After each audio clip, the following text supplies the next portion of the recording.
आइए सुनते हैं माघ मौनी अमावस्या की कथा। हिंदू धर्म में हर तिथि का, हर पक्ष का, हर दिन का अपना अपना विशेष महत्व माना गया है। इसी प्रकार से अमावस्या तिथि का दिन यह बड़ा ही पुण्यफलदायक माना गया है।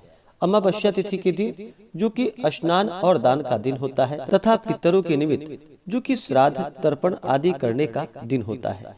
लेकिन यही अगर सोमवार के दिन हो तो उसे सोमवती अमावस्या के नाम से जाना जाता है और माघ अमावस्या तिथि को जो कि माघ मौनी अमावस्या के नाम से जाना जाता है। माघ अमावस्या तिथि का बड़ा ही विशेष महत्व माना गया है, खास करके माघ के महीने का, जो कि माघ महीने में गंगा स्नान करना, दान पुण्यों का कार्य करना, भगवान विष्णु, माता लक्ष्मी, भगवान शिव का पूजन करना, भगवान श्री कृष्ण का पूजन करना, यह सब बड़ा ही पुण्य फलदायक माना गया है। माघ मौनी अमावस्या तिथि के दिन इस दिन विशेष करके जो कि मौन धारण करने का विधान है। जो भी सच्ची श्रद्धा के साथ माघ मौनी अमावस्या तिथि के दिन सुबह उठ करके ब्रह्म मुहूर्त में नित्य क्रियाओं से निवृत्त हो करके अगर गंगा नदी में, प्रयाग में, तीर्थों आदि जगहों पर मौन धारण करके स्नान करते हैं तो उसे मुनि पद की प्राप्ति होती है। माघ मौनी अमावस्या तिथि का दिन जो कि बड़ा ही पुण्य फलदायक माना गया है। इस दिन मौन धारण करके स्नान करना, भगवान विष्णु का पूजन करना, पीपल देवता का पूजन करना, अपने पितरों के निमित्त श्राद्ध तर्पण आदि का कार्य करना, यह सब बड़ा ही पुण्य फलदायक माना गया है। अमावस्या तिथि के दिन इस दिन विशेष करके जो कि गंगा स्नान करके शुद्ध वस्त्र धारण करके भगवान सूर्य देव को अर्घ्य प्रदान करना चाहिए और पीपल वृक्ष में जो कि जल डालना चाहिए, दूध का अर्घ्य प्रदान करना चाहिए। इससे भगवान विष्णु और माता लक्ष्मी का कृपा प्राप्त होता है। इस दिन भगवान शिव का माघ मौनी अमावस्या तिथि के दिन जो कि विशेष करके जलाभिषेक या दुग्धाभिषेक करना चाहिए, यह बड़ा ही पुण्य फलदायक होता है। तो आइए जानते हैं अमावस्या तिथि के शुभ मुहूर्त के बारे में। माघ कृष्ण पक्ष की मौनी अमावस्या तिथि प्रारंभ समय जो कि 9 फरवरी 2024 दिन शुक्रवार सुबह 8:03 और अमावस्या तिथि की जो समाप्ति होगी वह 10 फरवरी 2024 दिन शनिवार को सुबह 4:29 पे। तो हमें शुद्ध रूप से चंद्रोदय व्यापनी के अनुसार जो समय प्राप्त हो रहा है वह समय 9 फरवरी को ही प्राप्त हो रहा है। तो जो भी भक्तजन गंगा स्नान करने वाले हों या पितरों के निमित्त श्राद्ध तर्पण आदि का कार्य करने वाले हों, व्रत को धारण करने वाले हों, वो सभी 9 फरवरी 2024 दिन शुक्रवार को मौनी अमावस्या का व्रत किया जाएगा। इस दिन स्नान दान श्राद्ध तर्पण आदि का कार्य किया जाएगा। 9 फरवरी को सूर्योदय का जो समय है वह समय सुबह 6:37, सूर्यास्त शाम 5:47।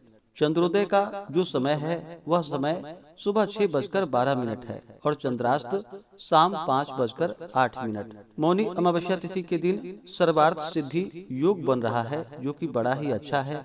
इस दिन सर्वार्थ सिद्धि योग होगा जो कि सुबह 7:05 से रात्रि 11:29 तक। इस दिन ब्रह्म मुहूर्त का जो समय होगा 9 फरवरी को वह समय सुबह 5:21 से सुबह 6:13 तक होगा। तो आइए सुनते हैं माघ मौनी अमावस्या की कथा। तो बोलिए प्रेम से भगवान विष्णु की जय, माता लक्ष्मी की जय, भगवान भोलेनाथ की जय, माता पार्वती की जय। कथा के अनुसार जो कि कांचीपुरी नगरी में एक ब्राह्मण रहता था, उसका नाम देवीदास तथा उसकी पत्नी का नाम धनवती था। उसके 7 पुत्र थे तथा एक पुत्री थी। पुत्री का नाम जो कि गुणवती था। ब्राह्मण ने 7 पुत्रों का विवाह करके बेटी के लिए वर खोजने अपने सबसे बड़े पुत्र को भेजा। उसी दौरान किसी पंडित ने पुत्री की जन्म कुंडली देखी और बताया कि सप्तपदी होते होते यह कन्या विधवा हो जाएगी। तब उस ब्राह्मण ने पंडित से पूछा कि पुत्री के इस वैधव्य दोष का निवारण कैसे होगा। पंडित ने कहा कि सोमा का पूजन करने से वैधव्य दोष दूर होगा। फिर सोमा का परिचय देते हुए उसने बतलाया कि वह एक धोबिन है। उसका निवास स्थान जो कि सिंघल द्वीप है। उसे जैसे तैसे प्रसन्न करो और गुणवती के विवाह से पूर्व उसे यहाँ बुला लो। तब देवीदास का सबसे छोटा लड़का बहन को अपने साथ लेकर, जो कि सिंघल द्वीप जाने के लिए सागर तट पर चला गया। सागर पार करने की चिंता में दोनों एक वृक्ष की छाया में बैठ गए। उस पेड़ पर एक घोंसले में गिद्ध का परिवार रहता था। उस समय घोंसले में सिर्फ गिद्ध के बच्चे थे। गिद्ध के बच्चे जो कि इन भाई बहन के क्रियाकलापों को देख रहे थे। सायं काल के समय उन बच्चों की माँ आई तो उन्होंने भोजन नहीं किया। वह अपनी माँ से बोले कि नीचे दो प्राणी जो कि सुबह से भूखे प्यासे बैठे हैं, जब तक वे कुछ नहीं खा लेते तब तक हम भी कुछ नहीं खाएंगे। तब दया और ममता के वशीभूत गिद्ध माता उनके पास आई और बोली कि मैंने आपकी इच्छाओं को जान लिया है। इस वन में जो भी कंदमूल फल फूल मिलेगा मैं ले आती हूँ, आप भोजन कर लीजिए। मैं प्रातः काल होते ही आपको सागर पार करा दूंगी और फिर सिंघल द्वीप की सीमा के पास पहुंचा दूंगी। और वे दोनों भाई बहन माता की सहायता से सोमा के यहाँ जा पहुँचे। वे नित्य प्रातः उठकर सोमा का घर झाड़ कर लीप देते थे। एक दिन सोमा ने अपनी बहुओं से पूछा कि हमारे घर कौन बहारता है, कौन लिपता पोतता है। सबने कहा कि हमारे सिवाय और कौन कौन बाहर से इस काम को करने आएगा। किंतु सोमा को उनकी बातों पर विश्वास नहीं हुआ।